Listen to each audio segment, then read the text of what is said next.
আসসালামু আলাইকুম everyone, welcome back to my channel. আশা করি আল্লাহর রহমতে সবাই ভালো আছেন। তো আজকে আবারও নতুন একটি ভিডিও নিয়ে চলে এসেছি আপনাদের মাঝে। আর আমার লাস্ট ভিডিওতে অনেকেই বলেছিলেন যে আমার বাসায় এত বিড়াল কেন। তো আমি দুইটা বিড়াল এনেছিলাম অ্যাডপশন পালার জন্য। আর আমাদের শ্রীমঙ্গলে ক্যাট গ্রুপ আছে, আর আমার জানা মতে সব জায়গায়, সব এলাকা বা সব জেলা উপজেলা সব জায়গায় দেখলাম যে এরকম ক্যাট গ্রুপ আছে। আর ওইসবই অনেকেই অনেক প্রবলেমের কারণে কোনো অসুস্থতার কারণে বিড়াল পালতে পারতেছে না, বা বাসার মানুষের কারণে বিড়াল বাইরে ফেলে দিতে হবে এরকম পোস্ট করে থাকে। তো ওইভাবেই আমার আগে দুইটা ক্যাট ছিল, এরপর আরও দুইজনকে নিয়ে এসেছি। আর বাকি দুজনকে যে এনেছি ওদেরও সেম এরকম প্রবলেম ছিল যে বাসায় রাখতে পারবে না। একজনের বাবার কারণে, আর একজন আপু হোস্টেলে থাকেন, আর ওনার বাসায় রাখা যাবে না। আর উনি যেহেতু হোস্টেলে থাকেন তো উনি হোস্টেলে নিয়ে এসেছিলেন, বাট হোস্টেলেও উনি রাখতে পারবেন না, হোস্টেলেও ক্যাট রাখা অ্যালাউড না। আর আমার এই বিড়ালগুলির এজ কিন্তু অনেক কম, 1-2 মাসের মধ্যে এরা, তাই খুব কমই খায়। যেহেতু এদের কিন্তু মা বিড়ালও ছিল না যাদের থেকে এনেছি, তারাও দেখা যায় যে রাস্তায় পেয়েছে বা মা মারা গিয়েছে এরকম। তো এইভাবেই আর কি আমার সাথে এরা আছে। আর আমিও দুজনকে রাখবো আর দুজনকে অ্যাডপ্ট দিয়ে দিব চিন্তা করেছি। আর আমার লাস্ট ভিডিওতে অনেকেই জিজ্ঞেস করেছিলেন যে আমার কি হয়েছে। তো দুনিয়ায় অনেক কিছুই থাকে যা মানুষ সহজেই বলতে পারে না, আর যে জিনিস মানুষ সহজে মেনে নিতেই পারে না সেই জিনিস মানুষ মানুষের সাথে শেয়ার কীভাবে করে। আমার যে কী কষ্ট লাগতেছে তা আমি জানি, আর আমার হাজব্যান্ডও ফিল করে। সে আমাকে অনেক বোঝানোর ট্রাই করে, মাঝে মধ্যে রাগারাগিও করে, বাট এখানে আমার কিছুই করার নাই। আমার মনে হয় যে আমার শ্বাসকষ্ট হয়ে যাচ্ছে, আমার হাঁপানির সমস্যা দেখা দিচ্ছে। এই পেইনে আমি ঘুম থেকে ওঠার পর ভালো করে নিঃশ্বাসও নিতে পারি না। আমি চা বানাতে গেলে, রুটি বানাতে গেলে আমার যে ভিতরে কত কষ্ট লাগে, বা কিছু রান্না করতে গেলে আমার যে কী খারাপ লাগে আমি কাউকে বলে বোঝাতে পারবো না। আমার বাবা চলে গেছেন কারো বাবা মা যখন লাইফ থেকে চলে যায় তখন যে খারাপ লাগে, তার থেকে আমার খারাপ লাগার কারণ, বেশি লাগার কারণ আমার বাবার সাথে আমার লাস্ট কথা হয়েছিল 3 কি 4 মাস আগে। 3 কি 4 মাসের মধ্যে আমার ওনার সাথে কোনো কথা হয় নাই। আমার আফসোস হয় আমি কেন এই সময়টা ওনার সাথে একটাবার কথা বললাম না। এখন আমি চাইলেও কথা বলতে পারবো না, আমি ওনার কণ্ঠ শুনতে পারবো না। উনি আমাকে ডাকতো বোবো বলে, এখন আমাকে কে ডাকবে এভাবে? আমি ওনার চাইলেও ভয়েস শুনতে পারবো না, ওনার কোনো ভয়েসও নেই আমার কাছে যে আমি শুনবো বারবার। এই 3-4টা মাস, লাস্ট 3-4টা মাস একটা মুহূর্তের জন্য যদি আমি ওনার সাথে কথা বলতে পারতাম তাহলে হয়তো বা আমি আমার নিজের মনে বুঝ দিতে পারতাম। এখন আমি চাইলেও ওনার সাথে কোনো কথা বলতে পারবো না, কখনোই না।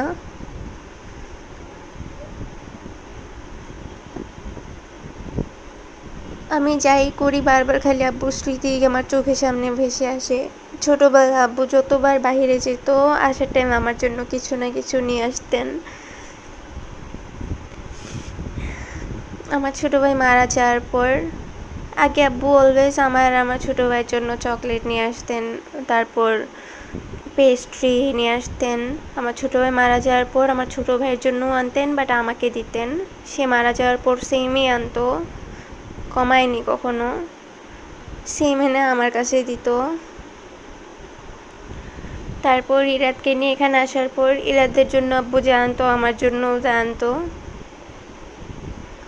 দেখা যেত বাসায় আসার পরই সবার আগে ইরাতের আগেও আমার হাতে চকলেট দিত, তারপর ইরাতকে দিত, এরকম।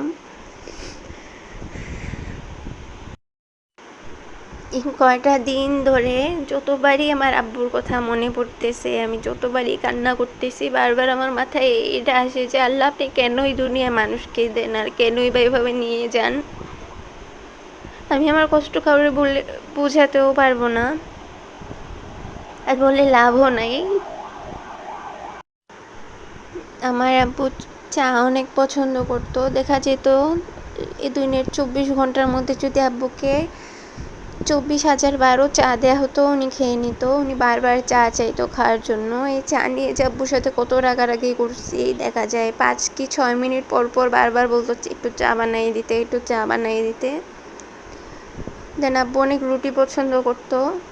আমার আব্বু অনেক ফুড লাভার ছিলেন, অনেক খেতে পছন্দ করতেন।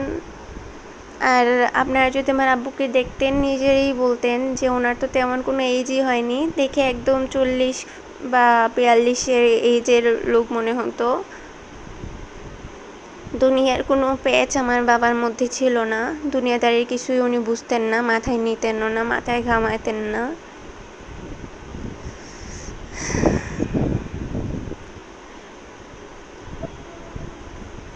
উনি অনেক কষ্ট করে মারা গেছেন, উনি অনেক কষ্ট পাইছেন। আল্লাহ ওনার এই কষ্টের বিনিময়ে যেন ওনাকে সুখে রাখেন, ভালো রাখেন।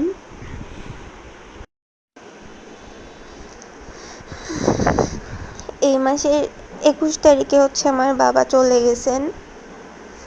সবাই দোয়া করবেন ওনার জন্য। একদম বাচ্চাদের স্বভাব ছিল ওনার মধ্যে, খালি ফাইজলামি করতো।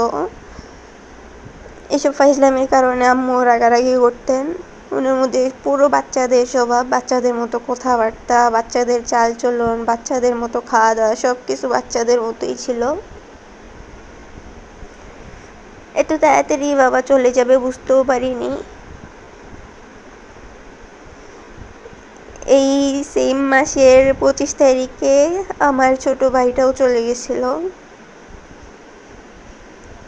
আর আপনারা বিশ্বাস করবেন না, আমি কোনো সিরিয়াল বা মুভি যাই দেখি, ওখানে যদি কোনো সিন দেখি মরার বা বিচ্ছেদের, জানি যে এটা অ্যাক্টিং, তারপরেও আমার চোখ দিয়ে এত পরিমাণে পানি আসে যে আমার জামাই অনেক হাসে। আগে আমার ফ্যামিলি মেম্বাররাও হাসাহাসি করতো, আমার জামাই এখনও হাসে যদি দেখে। সে বলে ও দুর্ব্যকল, এটা তো নাটক করতেছে বা এই সেই। তো এই যে সামান্য অ্যাক্টিংয়ের সিন দেখলেই আমার চোখ দিয়ে এই পরিমাণ পানি আসে, আমি এত কষ্ট পাই। আর সেখানে যখন আমার ফ্যামিলি মেম্বারকেও এভাবে চলে যায়, আমার কী পরিমাণ কষ্ট লাগে বা লাগতেছে আমি কেমনে বোঝাবো। যাই হোক, আজ 9 দিন হয়ে গেছে।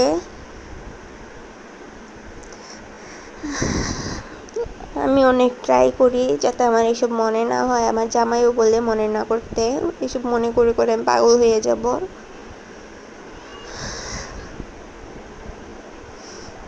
সে আমার সাথে অনেক রাগারাগিও করতেছে, কারণ সে বলতেছে যে আমি এভাবে নিজেকে অনেক পেন দিতেছি, অনেক কষ্ট নিতেছি, আমার কিছু একটা হয়ে যাবে।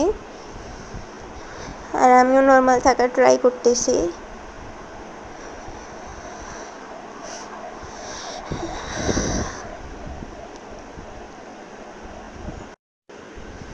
অনেক কিছুই আছে, অনেক কাহিনী আছে যা বলা পসিবল না, বলতে পারতেছিও না।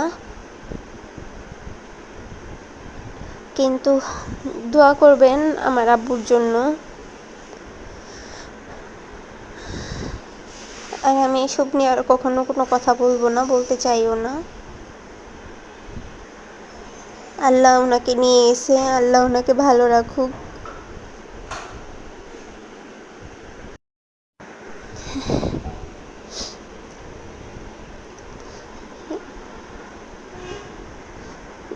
এই দুনিয়ায় যেভাবে মানুষের জন্ম হয়েছে, মানুষের মরতে হবে।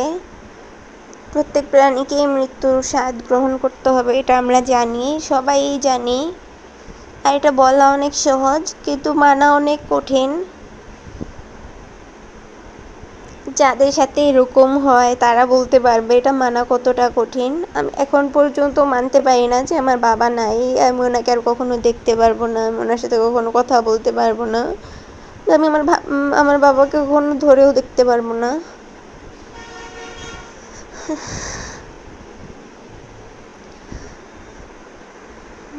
আমি আমার লাইফ আগের মতো নর্মাল করার ট্রাই করতেছি। যেহেতু আমার হাজব্যান্ড সারাদিন পর বাসায় এসে আবার আমাকে বুঝাইতে যে সে নিজেও কষ্ট পায়, তো আমি চাই না সে ওরকম কষ্ট পাক।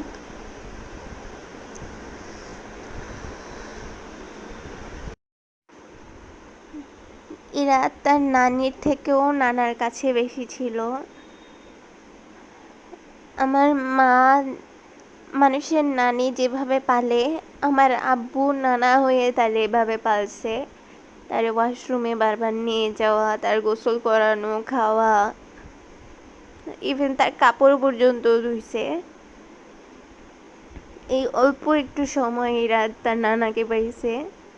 আরে মানুষ বলে মনে না করতে, সবাই বোঝায় মনে না করতে এইসব কষ্ট পাবো বেশি, কিন্তু ঘুম থেকে ওঠার থেকে নিয়ে ঘুমানোর আগ পর্যন্ত প্রত্যেকটা মুহূর্ত যে কথাগুলি মনে হয়, স্মৃতিগুলি মনে হয়, এসব ভোলা কখনো সম্ভব না। যতই নিজের লাইফ নিয়ে ব্যস্ত হয়ে যাই না কেন, এইসব বারবার মনে হবে।